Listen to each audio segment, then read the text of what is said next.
하나님이 노아에게 이르시되 모든 혈육 있는 자의 포악함이 땅에 가득함으로 그 끝날이 내 앞에 이르렀으니 내가 그들을 땅과 함께 멸하리라.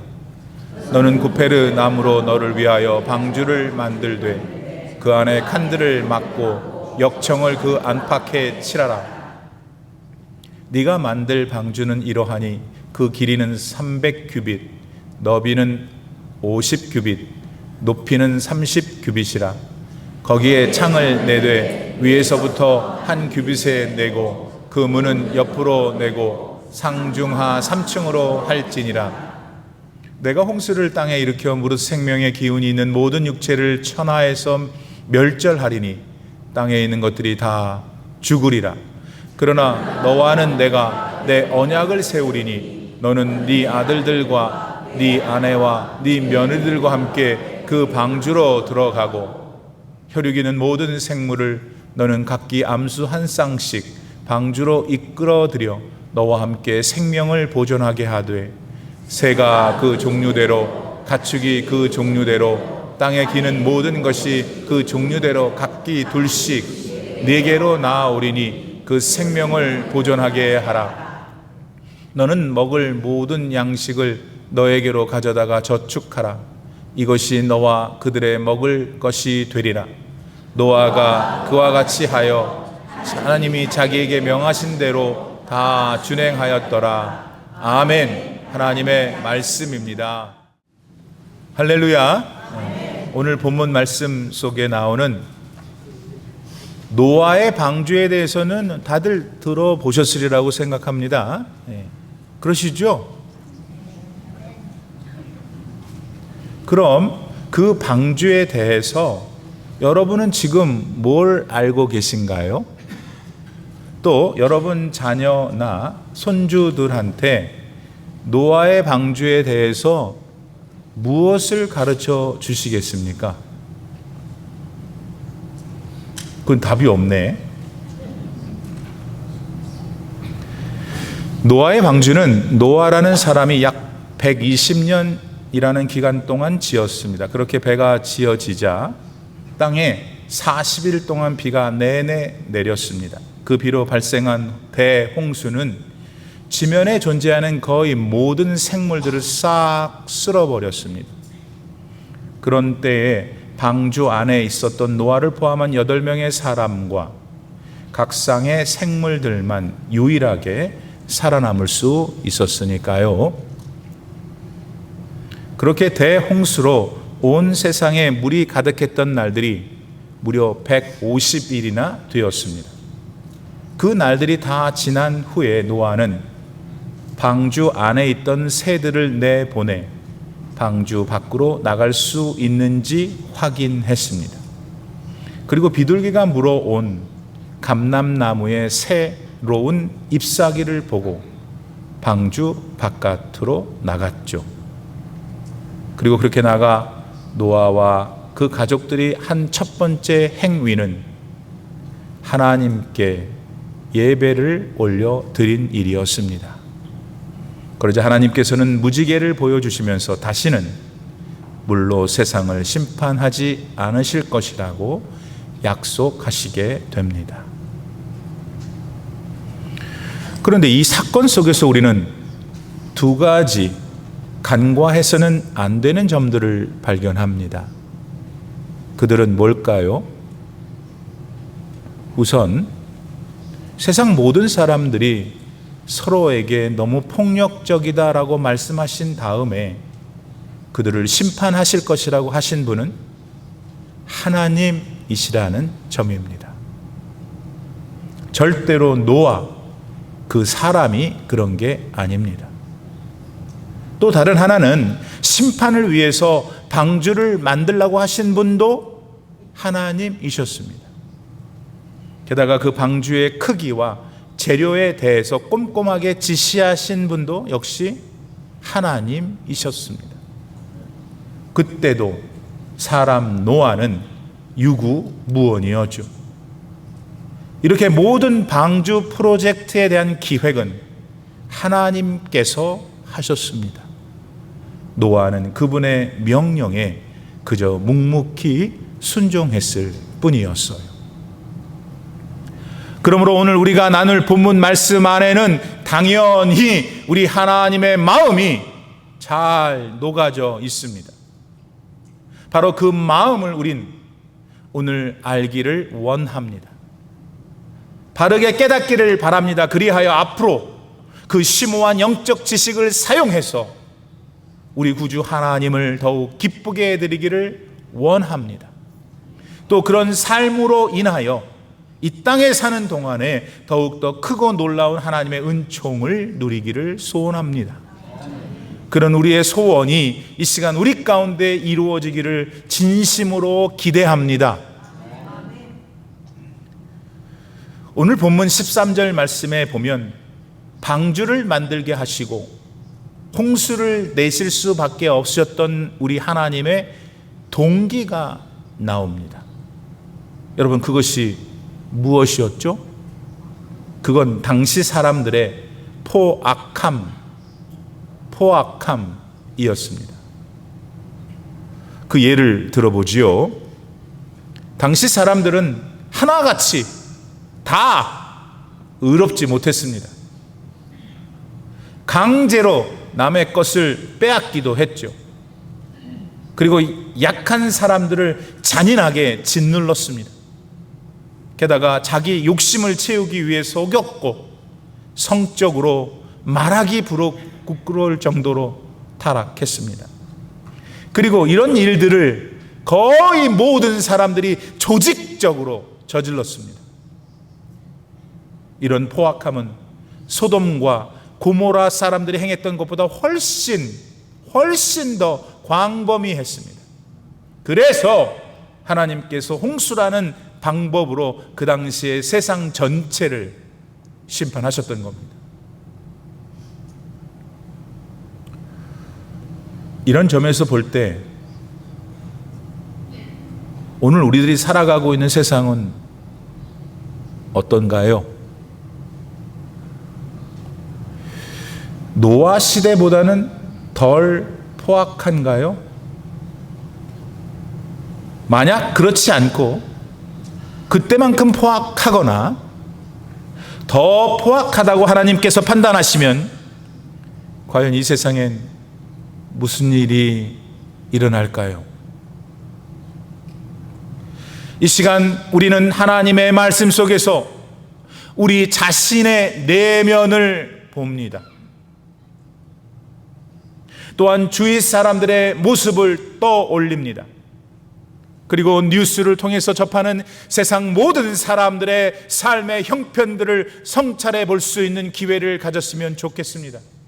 그리하여 깨달아지는 여러 생각들을 바른 믿음으로 승화시켜 똑같은 하늘 아래에 살지만은 구원받아 영생을 이미 소유한 그리스도인들로서 더욱 존귀하게 살아갈 수 있기를 축복합니다.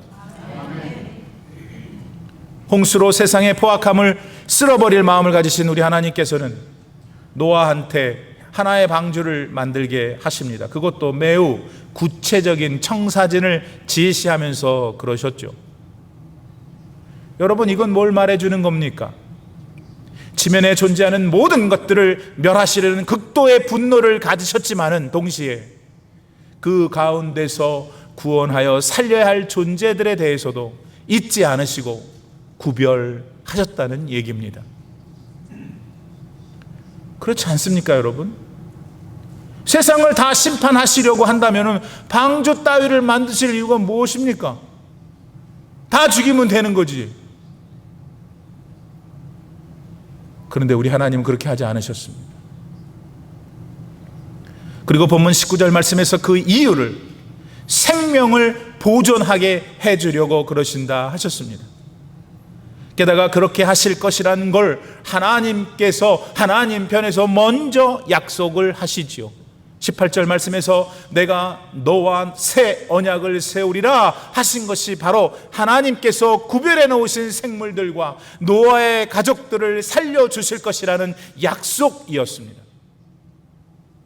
그리고 우리 하나님께서는 그 하신 약속을 그대로 지키셨습니다. 마침내 방주에 들어간 각 쌍의 생물들과 노아의 가족은 다 살았거든요. 그리고 노아는 아담 이후로 새로운 인류의 조상으로 등극하기에 이르죠. 그런 감격적인 구원의 축복을 오늘 노아는 받은 겁니다. 하나님이 약속해 주신 그대로 말입니다. 그 노아 이래로 역사는 흘렀고 또 흘러 오늘에 이르렀습니다. 따라서 당시의 노아는 물론 죽었고 그의 후손의 후손들도 많이 세상을 떠났습니다. 그리고 오늘을 살아가는 우리에게 역사는 멈추어 서 있습니다. 하지만 노아를 살리신 하나님께서는 지금도 변함없이 살아계시며 구원의 역사를 행하고 계시는 줄 믿습니다. 그런데 이 하나님께서 언젠가 물이 아닌 불로 세상을 심판하신다고 말씀하고 계십니다. 이 땅에 한번 내려오셨던 구세주 예수님께서 재림하실 때 온 세상은 마지막 심판을 받게 될 것이라고 하시지요. 하지만 이 말씀에 오늘날의 사람들은 어떻게 반응하고 있을까요? 노아의 시대 때에도 방주를 만드는 노아를 조롱하며 미쳤다 하는 사람들이 아주 많았습니다. 그러나 그들은 홍수 심판으로 인해 모두 죽음을 면치 못했습니다. 그런 점에서 오늘날의 사람들은 많이 다를까요? 그렇지가 않습니다. 그들은 십자가에 달려 인간의 죄를 대속해 주신 구원의 방주 예수님을 조롱합니다. 하나님이 어디 있냐고 웃음을 치지요. 발달한 과학과 문명의 이기들을 신으로 믿습니다. 또 새롭게 개발되는 여러 약품들을 의지하며 오직 이 세상과 인간 스스로를 믿고 살아가고 있어요. 그런 중에 심지어 오직 자기 자신만을 위하여 살아가는 포악함이 하늘을 찌르고 있습니다. 이 포악함은 분명 노아 시대의 그것과는 비교할 수 없을 만큼 더 잔인하고 더 잔혹합니다. 따라서 지금 우리는 하나님의 임박한 진노를 피하게 해줄 구원의 방주 예수께 예수님이 더없이 절실한 시대를 보내고 있는 겁니다. 그러므로 이런 시대의 실상을 뚜렷하게 볼 수 있는 영안이 여러분 안에 열려지기를 바랍니다. 그리하여 여러분들의 소중한 하루하루의 시간들을 항상 천국에 대한 소망과 기다림의 설레임으로 보내는 복된 인생들이 다 되시기를 진심으로 바랍니다. 자, 이제는 좀 시각을 달리해서 하나님께서 노아한테 주문하셨던 그 노아의 방주 자체에 대해 조금 집중해서 생각해 보겠습니다. 우선 방주는 길이가 450피트, 넓이가 75피트, 뭐가 남았지? 높이가 45피트, 450, 75, 45피트. 모르겠죠? 뭔 소린지. 방주는 여러분 엄청나게 큰 배입니다. 무지무지하게 큽니다. 지난번 저와 켄터키에 가신 교우들은 그 방주의 모형을 보셨잖아요. 그 큰 위용이 아직도 기억이 나실 겁니다. 여러분, 그 크기의 방주라면 양 있잖아요. 응앵애 하는 양 12만 5,280마리를 넣을 수 있답니다. 과학적으로. 엄청 크죠. 자, 그런데 왜 이렇게 큰 방주를 하나님께서 만들라고 하셨을까요? 하나님께서는 구원하실 사람들과 그 방주에 들어가서 생명을 구원해야 할 규모를 정확히 알고 계셨기 때문입니다. 오늘날 하나님께서 이 세상에 주신 구원의 방주는 교회이지 않습니까? 그래서 하나님께서는 날마다 교회가 확장되기를 원하고 계시는 겁니다. 물론 우리는 정확히 구원받은 사람들의 숫자를 모릅니다. 그러나 우리는 그거는 주님의 주권에 맡기고 주변에 믿지 않는 사람들한테 다가가 복음을 전해야 합니다. 그분들을 구원하실지 그러지 않으실지는 하나님께 맡기면서 말입니다. 자, 그런데 여러분, 이런 크기의 방주에는 들어갈 문들이 몇 개는 있어야 한다고 생각합니까? 양이 12만 몇 마리 들어가야 될 그 큰 배면 들어갈 문이 몇 개나 있어야 돼요. 그렇게 큰 방주니까 들어갈 문도 상식적으로 여러 개가 있어야겠죠. 그러나 여러분, 이상한 거는 그 큰 방주에 문이 딱 하나밖에 없다는 겁니다. 그것도 그 방주의 사이드에 옆쪽 옆문으로. 아니, 사람들도 들어가야 하고 각 생물들도 들어가야 하는 문을 그렇게 하나밖에 안 만들면 어떻게 해요? 좁아서 힘들어서 들어가기가. 뭐 그 사람들이 들어가든 안 들어가든 난 상관없어요. 그런 좀 표정 짓지 말고. 그렇잖아요. 그런데 여러분, 죄를 사함받고 천국에서 영생할 수 있는 구원을 받으려면 오직 예수 그리스도만을 믿어야 하는 하나님이 주신 구원의 길도 딱 한 개뿐이잖아요. 그러니 방주의 문을 하나밖에 안 만드셨던 하나님이 우리 너무도 이해가 됩니다. 그렇죠? 아무래도 오늘 이쪽 동네가 항상 문제예요.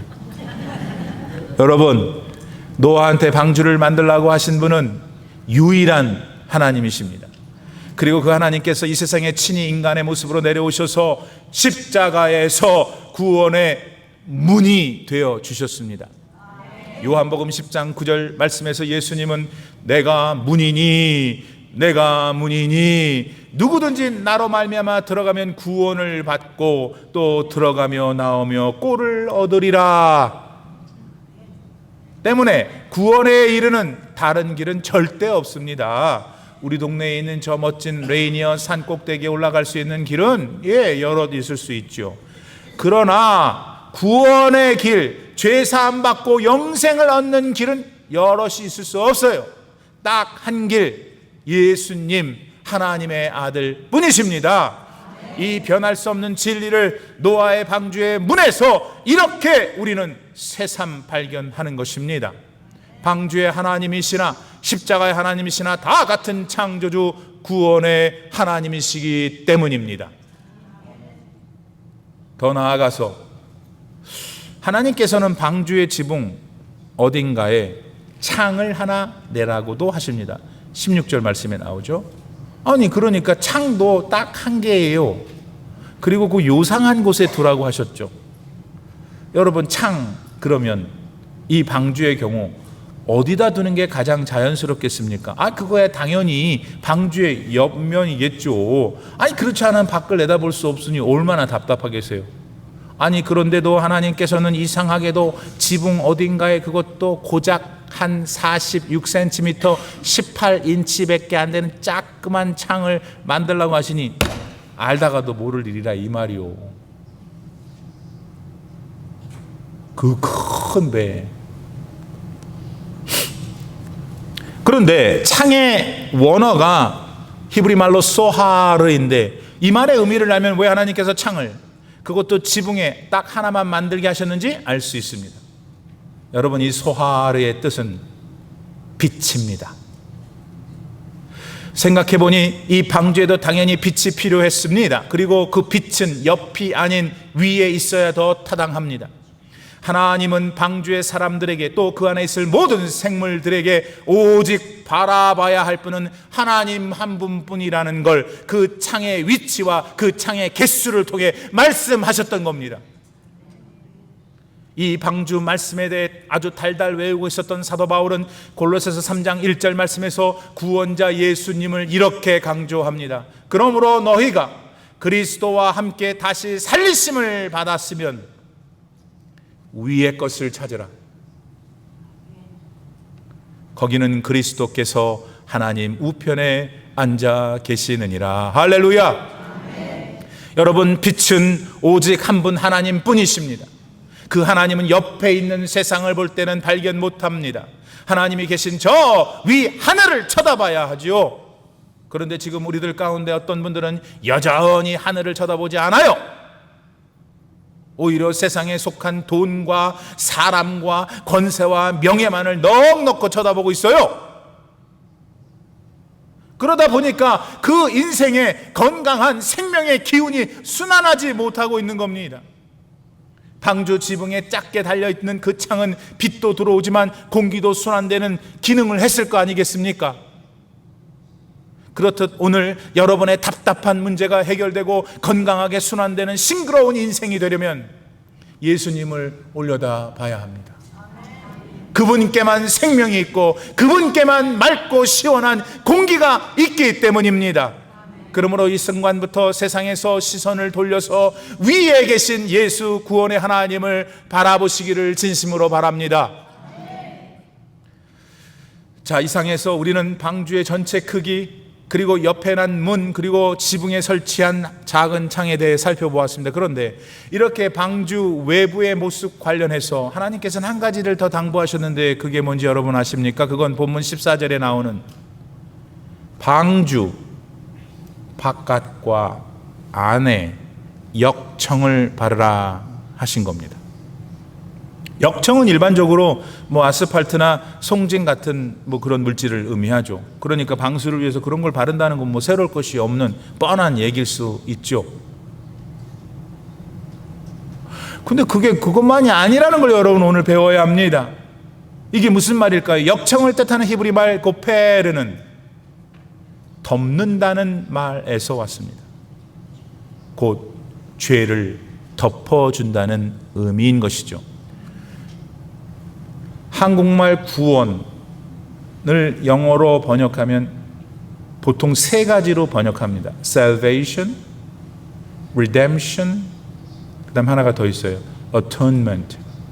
이 Atonement는 언어적으로 덮는 것에서 왔습니다. 구속을 Atonement라고 합니다. 고페르와 관계된 것이죠. 역청이 고페르고 고페르가 죄를 덮어준다는 의미로 사용될 때 방수제로서 역청이 배를 덮어서 보호해 주듯이 우리 구세주 예수 그리스도의 보혈이 죄인인 우리를 보호해 준다는 걸 하나님께서는 노아의 방주에서 이미 보여주고 계셨던 겁니다.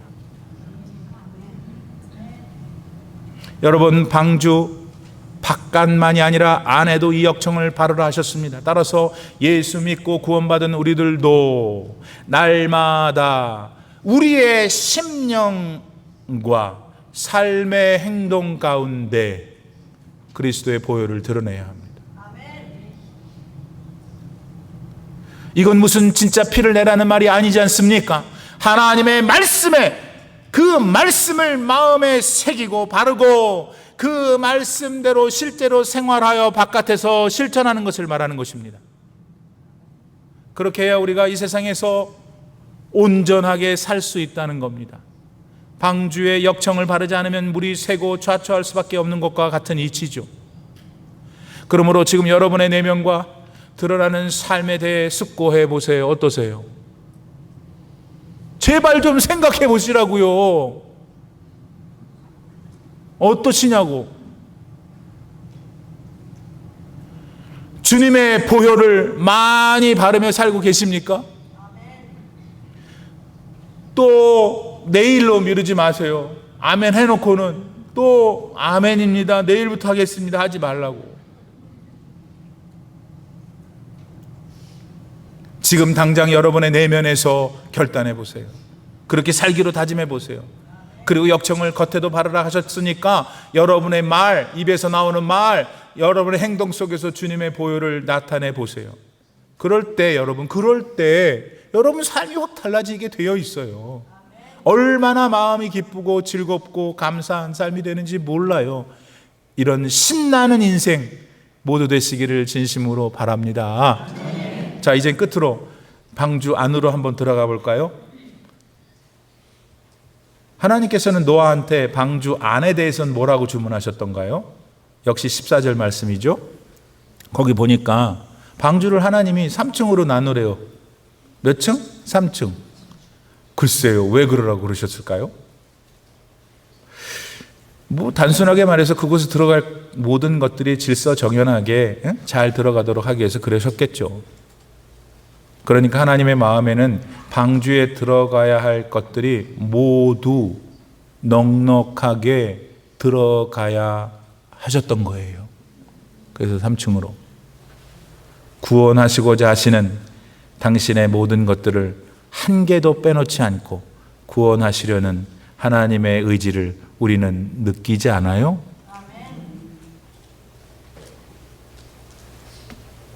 그래서 3층이 필요했던 거예요. 우리는 여기서 하나님의 성품이 완전성을 느낍니다. 또 1층에는 뭐, 2층에는 뭐, 3층에는 뭐라고 그러셨거든요. 그래서 3층께 1층으로 가면 안 되고 1층께 2층으로 가면 안 되는 것을 통해서 하나님이라는 분은 질서가 있으시기를 원하시는구나.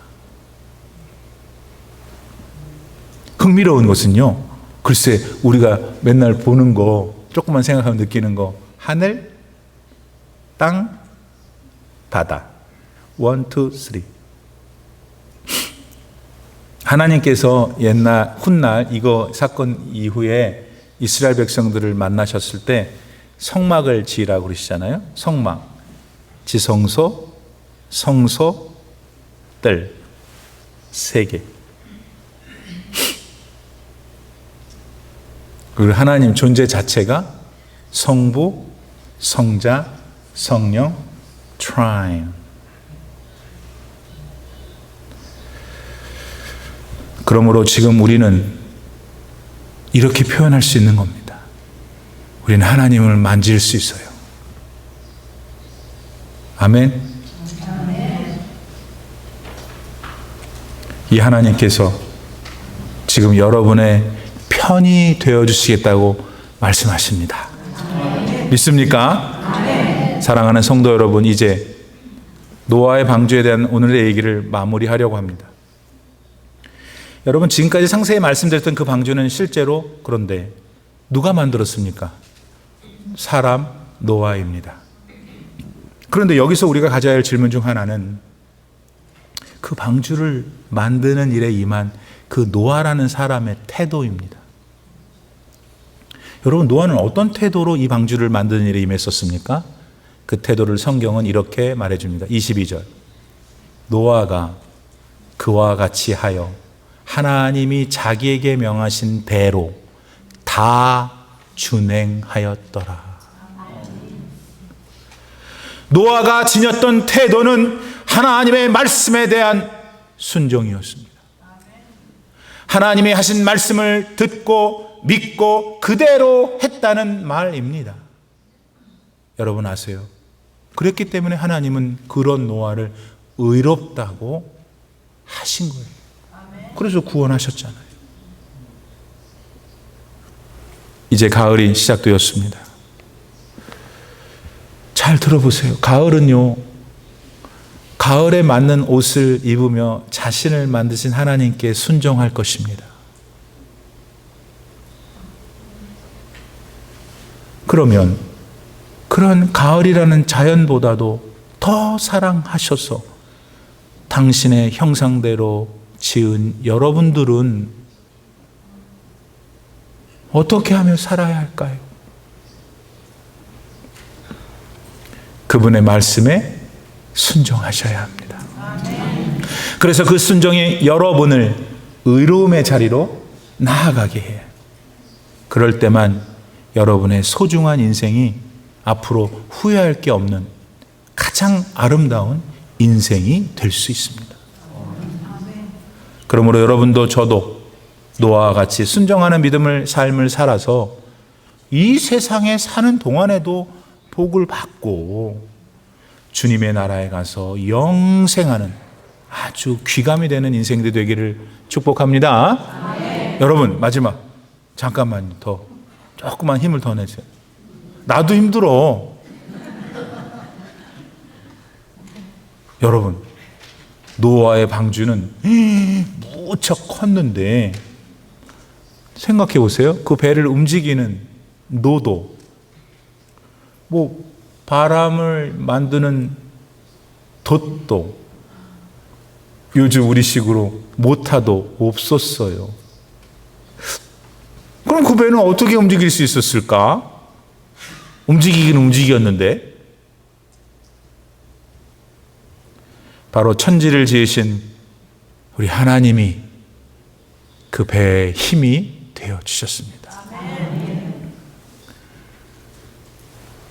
이 하나님께서 지금 여러분이라고 하는 그 조그만 인력 편주 같은 조그만 배, 그거를 못 움직이시겠어요? 어떻게 하시겠어요? 하나님이. 근데 왜 하나님을 안 찾아?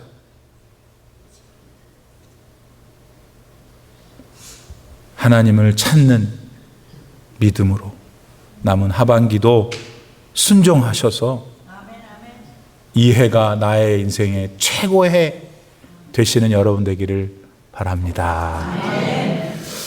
자, 지금은 기도하지 말고 시간이 없으니까 우리 새 가족이 되신 교우들을 우리 축복하는 시간 갖겠습니다. 먼저 우리 윤홍석, 윤지연 집사님 앞으로 잠깐 나오십시오. 여기로 이 강단으로 좀 올라오세요. 여기 두 분, 이렇게, 예, 여기로 올라오시고, 예, 잠깐 거기 서 계시. 저기 우리 윤홍석 집사님, 그 다음에 윤지연 집사님 되시고, 우리 요 두 분의 자녀분들 태원이, 민기 쌍둥이에요. 아니야? 쌍둥이 아니야? 미안해. 아니구나. 갑자기 그 사이 일주 사이에 변했네. 자, 이 네 분 우리 교회 새로운 가족이 되셨습니다. 축복하고 환영합니다. 잠깐 계세요. 그 다음에 우리 정영임 집사님하고 John, would you come over? Yeah. 나오세요. 잠깐 나오세요. 예. 예.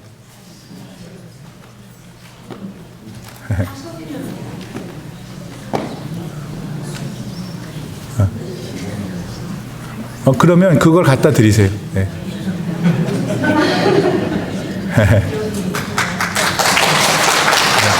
축복합니다.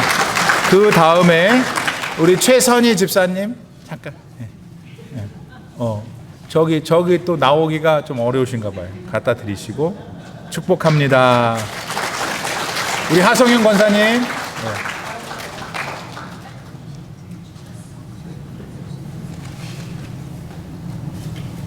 우리 하성윤 권사님 또 우리 새 가족이 되셨습니다. 축복합니다.